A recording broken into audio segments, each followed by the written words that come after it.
Hola, muy buenos días. Mi nombre es Carlos Alberto Navarro Tapia. Soy estudiante de la Universidad de Cartagena de Ingeniería de cuarto semestre. Estoy viendo base de datos 1. Y hoy vamos a socializar el tema sobre normalización de base de datos. Empecemos. ¿Qué es la normalización de base de datos? Es el proceso de simplificación de datos para evitar redundancia de datos. Objetivos de la normalización de datos. Primero, tener almacenado en el menor espacio posible, eliminar datos repetidos, eliminar errores lógicos y datos ordenados. Muchas veces si no normalizamos nuestra base de datos vamos a tener datos repetidos, vamos a ocupar mucho espacio en nuestras bases de datos, pero para eso se normalizan las bases de datos, para optimizar el espacio y evitar redundancia en los datos. Fases de la normalización de base de datos.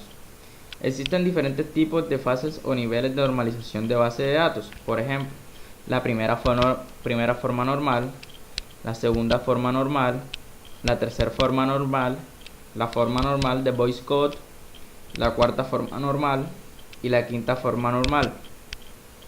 Pero solo vamos a llegar hasta la tercera forma normal, en donde la base de datos está totalmente normalizada y ya hemos optimizado el espacio en nuestra base de datos y ya no se encuentran datos repetidos.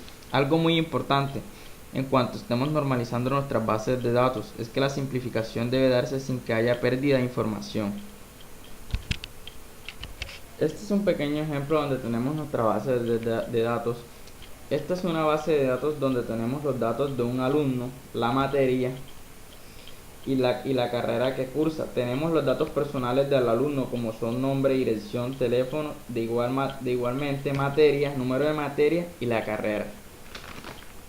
Al alumno lo identificaremos mediante una matrícula. Esta sería una base de datos no normalizada, ya que al fijarnos tenemos redundancia de datos. Si nos damos cuenta, la matrícula 1 se repite 3 veces. El nombre, la dirección y el teléfono también se repiten 3 veces, pues identificamos los campos que nos generan esta redundancia de datos, que es materia y número de materia. Este es el único dato que cambia y la repetición. Por ejemplo, en nuestro primer registro tenemos 1, Carlos, Moñitos, teléfono, base de datos y el número de registro 123. En el siguiente registro lo único que cambia es la materia y el número de materia. En el tercer registro pasa exactamente igual, lo que cambia es la materia y el número de registro. Es por eso que lo siguiente que vamos a hacer es separar en otra tabla a materia y a número de materia. Nos quedaría de la siguiente forma. Tenemos normalizado hasta la primera forma normal. En la primera tabla matrícula, nombre, dirección, teléfono, carrera. Esta nos quedaría como una tabla a la que llamaremos alumno. Y por otro lado, en esta otra tabla tenemos a matrícula, materia y número de materia, y a la que llamaremos materia. Ahora, se preguntan por qué coloqué a matrícula en esta tabla si les dije que solo iba a separar a materia y a número de materia. Bueno, lo que pasa es que colocamos a matrícula para que no se pierda el vínculo con alumno. Vamos a pasar a la segunda forma normal. Para entender la segunda forma normal, vamos a ver dos tipos de dependencias funcionales y dependencias transitivas. Empecemos. Primero con la dependencia funcional. Se trata que vamos a entender varios atributos A, B y C, donde A va a ser la clave primaria o la primary key y B y C dependen totalmente de A. Es decir, para que exista B tiene que existir A y para que exista C tiene que existir A. Por otra parte, la dependencia transitiva se trata de algo distinto. Aquí tenemos los mismos atributos A, B y C, donde A es la clave primaria, B depende total y funcionalmente de A, pero C depende de B. Hemos creado una dependencia transitiva, porque como C depende de B y B depende de A, C depende transitivamente de A. Para saber si la base de datos está en la primera forma normal, debemos saber identificar las dependencias funcionales y transitivas. Bueno, en estas tablas lo que vamos a identificar son las dependencias funcionales. Vamos a irnos directo a la tabla materia. y ya que esta cuenta con dos claves primarias, que es matrícula y número de materias. Nosotros sabemos que las claves primarias son códigos que identifican atributos que referenciamos en esta tabla. En este caso, matrícula sería una clave primaria que estaría actuando como clave foránea, y número de materia sería una clave primaria, pero número de materia hace referencia a materia. Vamos a entender esto más. Materia depende funcionalmente de número de materia, ya que materia no tendría razón de ser sin número de materia, que es su clave primaria. Sin embargo, materia no depende de matrícula, por lo que son cosas independientes. Nos vamos dando cuenta que como materia no tiene dependencia funcional con matrícula, no la podemos tener en esta tabla. Matrícula y materia y número de materia, entonces lo que vamos a hacer es separar de nuevo las tablas. Seguimos teniendo nuestra tabla alumno y matrícula, pero hay una nueva donde solamente tenemos a matrícula y número de materia, es decir, las dos claves primarias, y las estamos trayendo como foráneas. Por otra parte, tenemos una tabla donde separemos a materia y a número de materia. Esta se está convirtiendo en una tabla fuerte, en una tabla que tiene su clave primaria y tiene sus atributos. Bueno, como podemos ver, aquí está la tabla matrícula y número de materia.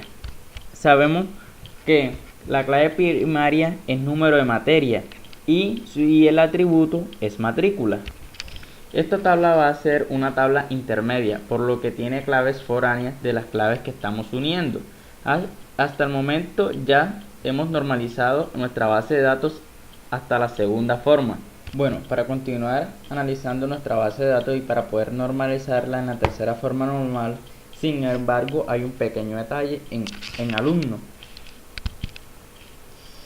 La carrera depende del alumno, es decir, el alumno estudia una carrera, entonces podríamos decir que esta es la razón de ser de la carrera. En esta tabla, sin embargo, el nombre del alumno no es una clave primaria.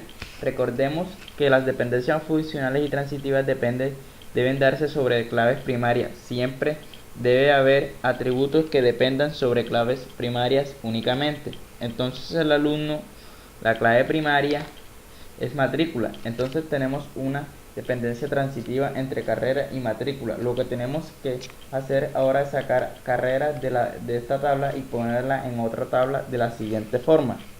Número de carrera es la clave primaria que yo la asigné a carrera. Tengo una tabla llamada carrera, donde tengo a número de carrera y a carrera.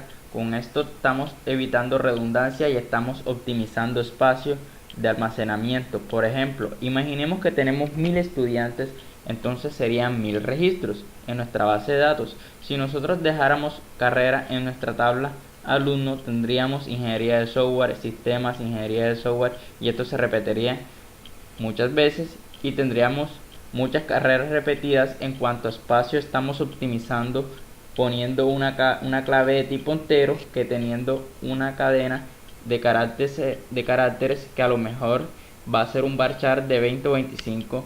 Aquí estamos reduciendo el espacio, además estamos normalizando, pues aquí puse otra carrera porque solo tendríamos una, entonces por eso puse ingeniería de sistemas. Por eso coloqué a ingeniería de sistemas para que rellenara aquí el campo con ingeniería de software. Entonces puse la carrera de sistemas. Hasta aquí tenemos normalizada nuestra base de datos en la tercera forma normal. Materia y número de materia. Bueno, vamos a ver un pequeño ejemplo para ver si funciona y está normalizada por completamente nuestra base de datos. Bueno, como podemos ver, ya hemos optimizado nuestra base de datos y hemos tenido que no se repiten los valores. Bueno, y por esto ya la base de datos está terminada en la tercera forma normal. Se encuentra normalizada. Muchas gracias, espero que les haya gustado.